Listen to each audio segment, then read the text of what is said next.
here in the pivot, there are certain charts and calculation we have added over here. Okay, so what we have to do over here is we just have to go here and copy those. Okay, let's say I will use this as a revenue trend for me. Control X and paste it over here first. Perfect. I'll move again. Let's do a Control X from this, make it paste. Okay, let's do a paste over here. Again, let's go here, pivot, Control X.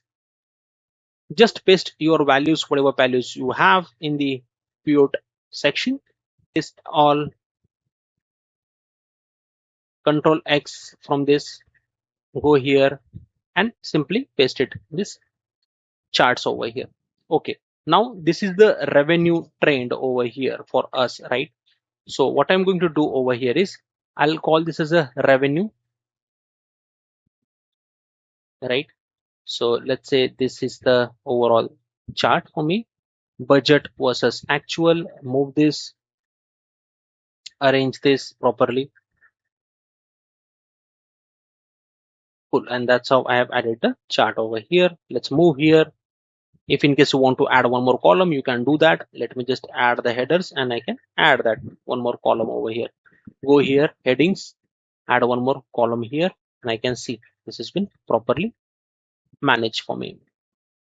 Let's go expense category over here. Okay, so this is the expense category. These are the categories for me. That turn off this. Okay, that's how I can see the expense category breakdown over here. How much percentage and what type particular item is that. Revenue by department. I need the revenue by department. If in case you have limited data, you can use any other chart. But in my case, I have simply this and data labels on. And here, what is the outside end? And let's say outside end over here, and more options here. I'll call this as a series name or maybe category name. Okay, so this is the sales.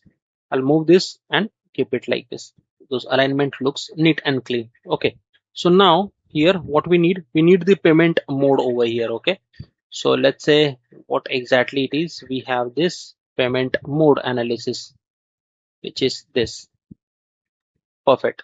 If in case we want to change that, we can simply change that as well. Okay, let's go here, change chart type, and here you can simply change that to something else.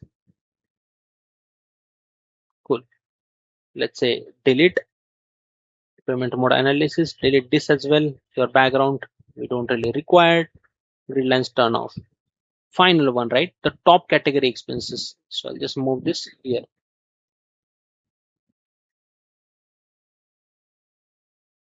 Here, if you see over here, these are the chart background, which is white color, right? And there are certain borders as well. What we have to do, simply go here, okay, and in the format itself, let's say no fill and no outline. Likewise, we have to apply it for rest of the others as well. No outline. Okay, let's say no outline over here and no fill. Let's do it for revenue by department as well. No outline, no fill.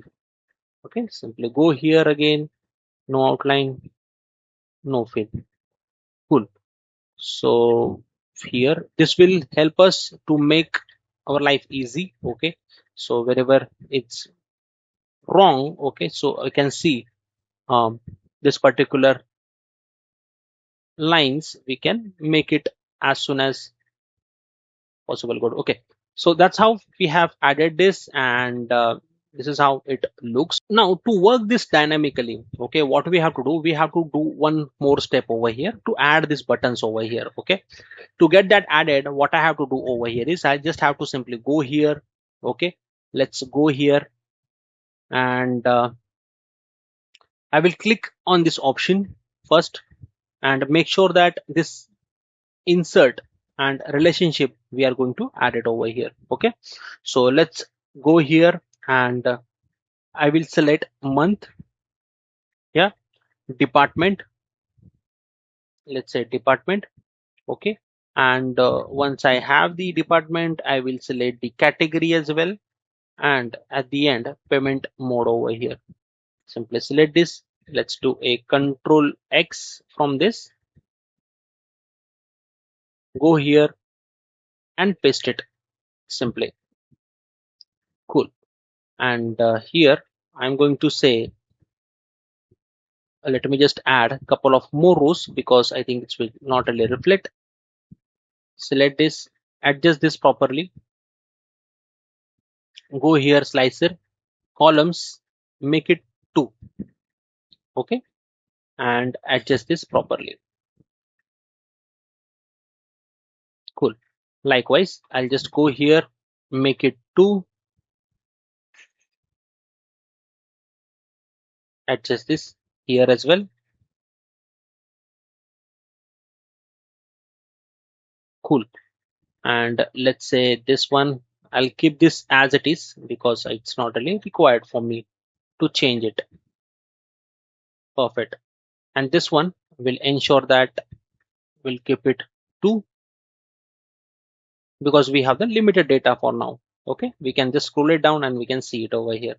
Cool. And then once it is done, ensure that report connections, we are turning on this data. Okay, otherwise it will not work dynamically. This is very important and this will help you to create a connections or maybe the relationship with the other data sets. So that's what we are going to do it for each pivot table slicer.